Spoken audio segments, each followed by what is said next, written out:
Hallelujah, good morning. प्रभु के वचनों को सुनने का समय हो चुका है। क्या आप तैयार हैं?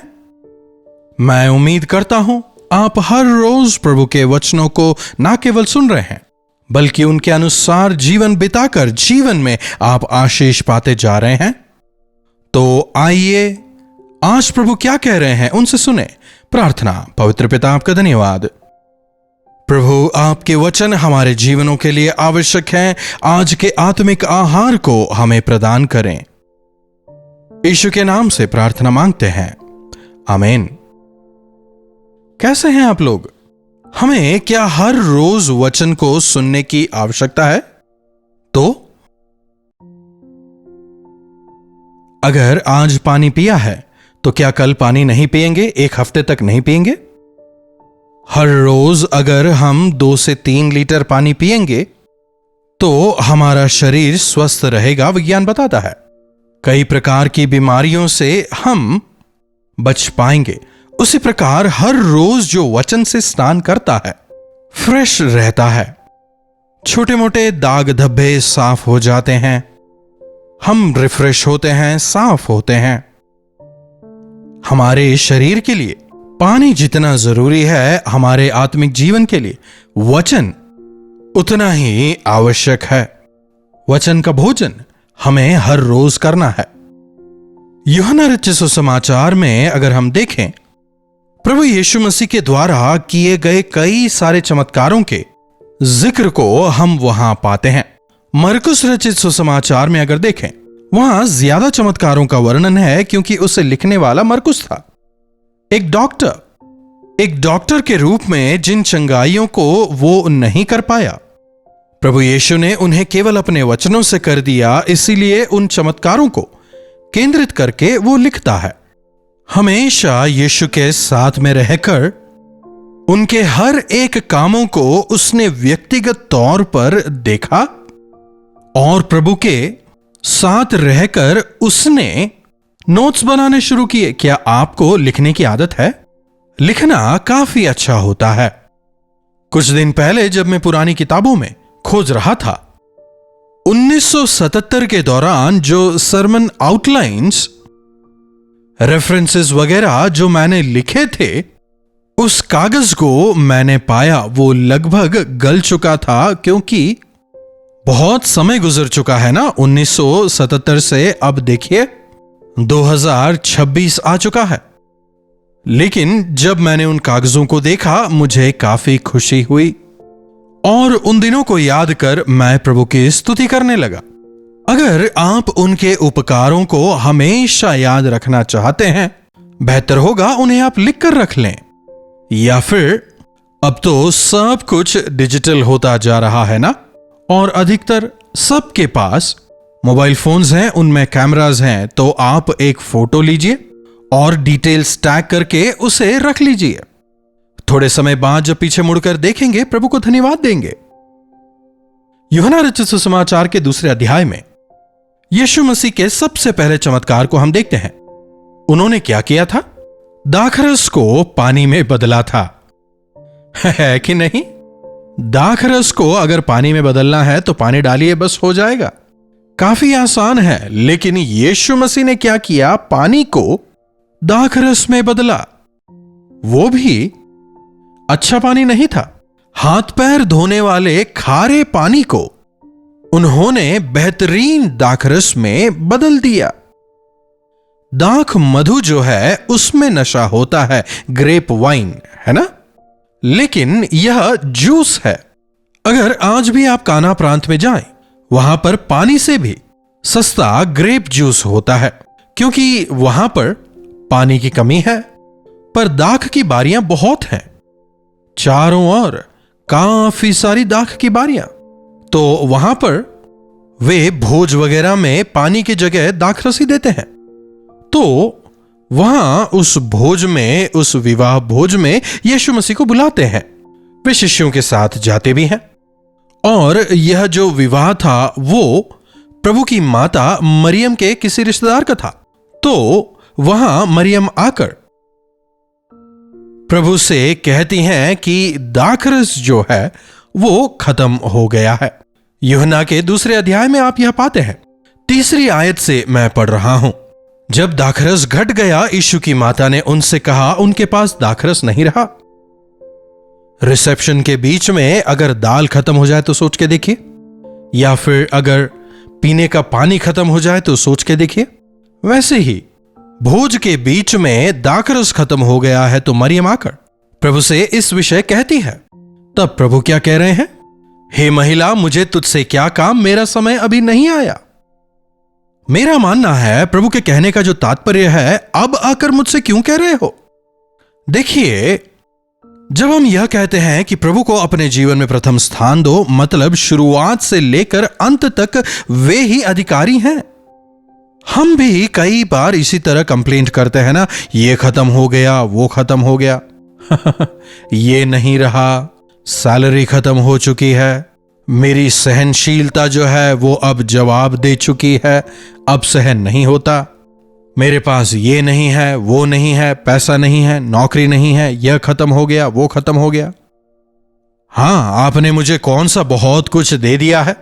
प्रभु से सवाल करते हैं, अपने मां बाप से सवाल करते हैं, अपनी पत्नी से पति सवाल करता है, पति से पत्नी सवाल करती है। कई बार हम कल की चिंता बहुत करने लगते हैं। आज के लिए है, लेकिन कल की चिंता करते हैं। लेकिन जो लोग प्रभु पर विश्वास रखते हैं, उनके डिक्शनरी में कमी नाम का शब्द ही नहीं है। यहोवा इरे। अब्राहम से इसहाक पूछता है, पिताजी, हम बलि चढ़ाने जा रहे हैं, चाकू है, लकड़ी है, पर बलिदान कहां है? अब्राहम का जवाब केवल एक ही था, हां, नहीं है, क्योंकि तेरी ही बलि चढ़ानी है, ऐसा नहीं कहता। यहोवा इरे, जहोवा जाइरे। परमेश्वर उपाय करेंगे, वे देख लेंगे। हमेशा याद रखें, कमी घटी को देखकर घबराएं ना, बल्कि परमेश्वर देख लेंगे, ऐसा भरोसा आप में होने पाए। परमेश्वर से कंप्लेंट ना करें, बल्कि उनसे विनती करें। कई लोग परमेश्वर के सामने बड़े रौब के साथ, मान लो या उनका अधिकार है ऐसे, या फिर बड़े क्रोधित होकर वे परमेश्वर से कुछ मांगने की कोशिश करते हैं। प्रभु जानते हैं आपको क्या चाहिए। आपके स्वर्गीय पिता जानते हैं कि आपको क्या चाहिए। उतना ही नहीं, उसे आपको देने की कुव्वत भी वे रखते हैं। मेरा समय अब तक नहीं आया। कई बार हम समय से पहले ही बहुत कुछ पा लेना चाहते हैं। कर्ज लेकर, लोन लेकर घर, गाड़ी वगैरह खरीद लेते हैं। परमेश्वर की इच्छा जाने बिना अपनी इच्छाओं को जाकर हम खरीद लेते हैं, और अंततः वो हमारे लिए बोझ बन जाता है और हम उसमें आनंदित नहीं रहने पाते। प्रभु कह रहे हैं, मेरा समय अब तक नहीं आया। क्या आपको लगता है प्रभु देरी कर रहे हैं? मेरा विवाह अब तक नहीं हुआ है, मुझे नौकरी नहीं मिल रही, मैंने यह मांगा था, प्रभु ने अब तक नहीं दिया। क्या चिंतित हो रहे हैं? चिंता ना करें, विश्वास करें। उनका समय अब तक नहीं आया है। जो आपने मांगा तुरंत मिलना नहीं, बल्कि प्रभु अपने समय पर सब कुछ अच्छा करते हैं। अगर समय से पहले मिल गया तो शायद आप उसका मिसयूज करें, सही इस्तेमाल ना करें। विश्वास करें कि प्रभु अपने समय पर सब कुछ बेहतर करेंगे। मरियम विश्वास करती है क्योंकि वो प्रार्थना करने वाली स्त्री थी। जब यीशु कहते हैं मेरा समय अभी नहीं आया, तब मरियम को देखिए वो क्या कह रही है कामगारों से। 5वीं आयत को देखिएगा। उनकी माता ने सेवकों से कहा, जो कुछ वह तुमसे कहे वही करना। जब यीशु कहते हैं मेरा समय नहीं आया, तो मरियम कामगारों से क्या कहती है? वे जो भी कहें तुम वह करना। इस बात की गांठ बांध लें, यीशु जो कहते हैं आप वह करें। प्रभु जब जिस समय जो कहते हैं वह करें, आपकी मर्जी, आपके समय अनुसार नहीं। कई बार हम ओवर एक्टिव हो जाते हैं। प्रभु के कहने के पहले ही हम बहुत कुछ कर लेना चाहते हैं। प्रभु जो कह रहे हैं सुने बिना अपनी मर्जी के अनुसार ही हम चीजें करने लगते हैं। इसीलिए जीवन में हम सफल नहीं होने पाते, जीवन में फलवंत नहीं होते। प्रार्थना करें, इंतजार करें, प्रभु जो कहते हैं वह करें, जीवन में आप सफलता को देखेंगे। फिर चाहे वो आपके परिवार की बात हो, बच्चों की बात हो, पढ़ाई लिखाई हो, नौकरी हो, विवाह हो, आपकी नौकरी हो या फिर आपका व्यापार हो, हर चीज को, यह मेरा व्यक्तिगत विषय है, इसका निर्णय मैं लूंगा। एक विश्वासी के जीवन में ऐसा कुछ नहीं होता, क्योंकि हम अब प्रभु के हो चुके हैं। प्रभु ने अपने लहू से हमें खरीद लिया है। वे हमारी जरूरतों को जानते हैं, वे हमारी भलाई ही चाहते हैं। लेकिन फिर भी अगर हम कहते हैं कि नहीं, यह मैं ही करूंगा, तो फिर अंततः नुकसान होगा। जो वे कहते हैं वह करें। प्रभु जो कहते हैं वह कठिन नहीं होता। कुछ लोगों को लगता है यह काफी कठिन है।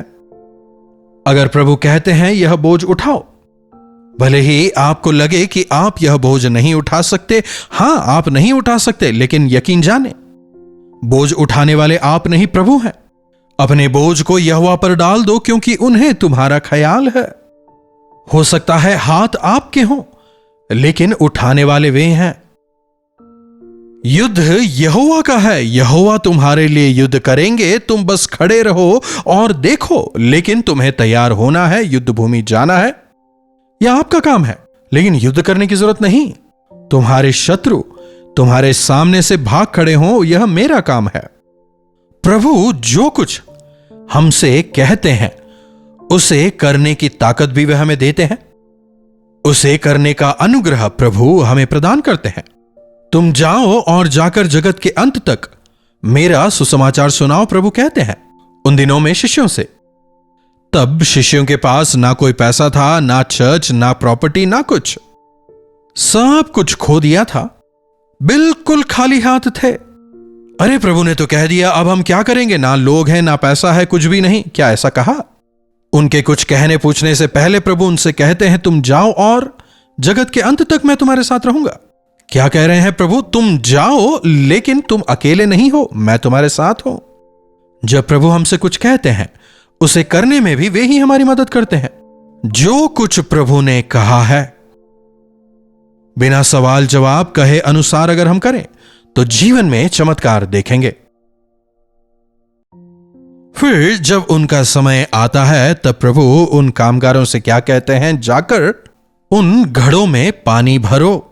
6वीं आयत को अगर देखें, प्रभु उनसे कहते हैं, वहां पर 6 पत्थर के घड़े हैं, उनमें 2-2, 3-3 मन पानी समाएगा। उन 6 मटकों को पानी से भर दो, और वह भी कोई पीने का पानी नहीं था, हाथ पैर धोने वाला पानी था, हार्ड वाटर, सॉल्ट वाटर। ऐसे पानी को भरने कहते हैं। कामगारों ने भी कोई सवाल नहीं किया। जो कुछ प्रभु ने कहा उन्होंने बिल्कुल वैसा किया।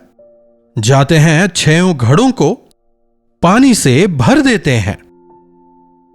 घड़ों में पानी भरने के बाद कहते हैं, इस पानी को ले जाकर भोज के प्रधान को दो। अरे अभी तो हमने इसमें पानी भरा था, अब इसी पानी को ले जाकर देना है। पानी देखकर ये भोज का प्रधान शायद हमें कोई सजा ना दे दे। ऐसा कोई सवाल नहीं करते। जैसा यीशु ने कहा वैसा उन्होंने किया। जैसा यीशु ने कहा वो लेकर जाते हैं। शायद मन में डर भी हो, चखने की हिम्मत भी नहीं है, पानी है या दाखरस है, लेकिन आज्ञा अनुसार वो लेकर जाते हैं। और जब भोज का प्रधान उसे चखता है, चकित हो उठता है। जब लोग उस दाखरस को पीते हैं, वहां लोग कह उठते हैं, वाह, द बेस्ट वाइन। सब लोग पहले अच्छा देते हैं, फिर जब खत्म होने लगता है उसमें पानी मिलाकर मिक्स देते हैं। लेकिन आप लोगों ने तो उल्टा कर दिया। शुरू में आपने मिक्स्ड दिया और अब जाकर आप हमें बेस्ट दे रहे हैं। प्रभु के कार्य कभी भी आधे अधूरे नहीं होते। प्रभु के कार्य हमेशा सर्वोत्तम होते हैं, श्रेष्ठ होते हैं, संपूर्ण होते हैं। God always gives you the best. प्रभु हमेशा हमें उत्तम चीजें देते हैं। हम ही खुद जाकर आधी अधूरी चीजों को खोज लेते हैं, वेट नहीं करना चाहते। शायद आप सेकेंड हैंड कार के लिए कई समय से प्रार्थना कर रहे हैं, but who knows, maybe God wants to give you a new car. पुराने कार की जगह प्रभु आपको नया कार देना चाहते हैं, लेकिन आप क्या कर रहे हैं? जाते हैं, लोन लेते हैं और एक पुरानी कार खरीद लाते हैं जो थोड़े दिन में खराब हो जाती है। सही समय पर परमेश्वर सब कुछ अच्छा करते हैं। शक ना करें, संदेह ना करें, जो प्रभु ने कहा बिल्कुल वैसा करें। फर्स्ट पॉइंट, प्रभु के समय का इंतजार करें। अब्राहम और सारा को संतान के लिए परमेश्वर ने इंतजार करने कहा, लेकिन सारा को लगने लगा शायद हागार के द्वारा आने वाली संतान ही मेरी संतान होगी, और अंततः वो इश्माइल ही उनके दुख का कारण बनता है। भले ही परमेश्वर के समय से पहले उन्हें एक संतान मिल गया हो, लेकिन उस संतान की वजह से किसी प्रकार का आनंद या संपूर्ण या उल्लास उनके परिवार में या उनके जीवनों में नहीं मिला। यहां तक कि आज के समय तक भी देखिए, उस समय जो हुआ उसके परिणाम को हम अब भी भुगत रहे हैं। इसलिए प्रभु की अवज्ञा ना करें, वह हमारे लिए कभी भी आशीष का कारण नहीं बनेगा, बल्कि प्रभु से मांगें, उनसे प्रार्थना करें, जो वो कहते हैं वो करें। अपने समय में प्रभु तमाम चीजों को बेहतर बनाएंगे। प्रार्थना। महापवित्र पिता परमेश्वर, प्रभु एक बार फिर से आज के इन वचनों के लिए तहे दिल से आपके शुक्रगुजार हैं। आपने इन वचनों द्वारा हमसे बात की है, हमें सिखाया है, इसके लिए हम आपका धन्यवाद करते हैं। सुने गए वचनों के अनुसार जीने में हमारी मदद करें। आप पर सवाल खड़े करने वाले नहीं, बल्कि आप पर विश्वास करते हुए जो कुछ भी आप कहते हैं करते हैं वह हमारी भलाई के लिए है। सब कुछ मिलकर अंत में भलाई ही को उत्पन्न करेगा। इस बात को जानकर विश्वास के साथ आगे बढ़ने में हम सबों की मदद करें। यीशु के नाम से प्रार्थना मांगते हैं, आमीन। अब हमारे पिता परमेश्वर का प्रेम, प्रभु यीशु मसीह का अनुग्रह, पवित्र आत्मा की संगति और सहभागिता हमें से प्रत्येक के साथ आज, कल और सर्वदा बनी रहे, आमीन। प्रभु की महिमा हो। अपने प्रार्थना विषयों को आप 9884907779 पर व्हाट्सएप, वॉइस मैसेज या फिर टेक्स्ट के जरिए भेज सकते हैं। चाहे तो कॉल करके भी आप बात करें, हम आपके लिए प्रार्थना करेंगे। प्रभु अवश्य चमत्कार करेंगे। चैनल को लाइक, सब्सक्राइब और शेयर भी आप जरूर करिएगा। अगर इन कार्यक्रमों के जरिए आपने आशीष पाई है और अगर पवित्र आत्मा इस सेवकाई में भाग लेने के लिए आपको प्रेरित करते हैं, तो आप हमसे संपर्क करें। तमाम जानकारियां आपको मुहैया कराई जाएंगी। हम मिलकर प्रभु की सेवा में आगे बढ़ेंगे। इन्हीं वचनों के साथ मैं आपसे विदा लेता हूं। प्रभु आप सबों को आशीष दें। कल्वरी दर्शन, ये है प्रेम के दर्शन, यीशु प्रेम के दर्शन।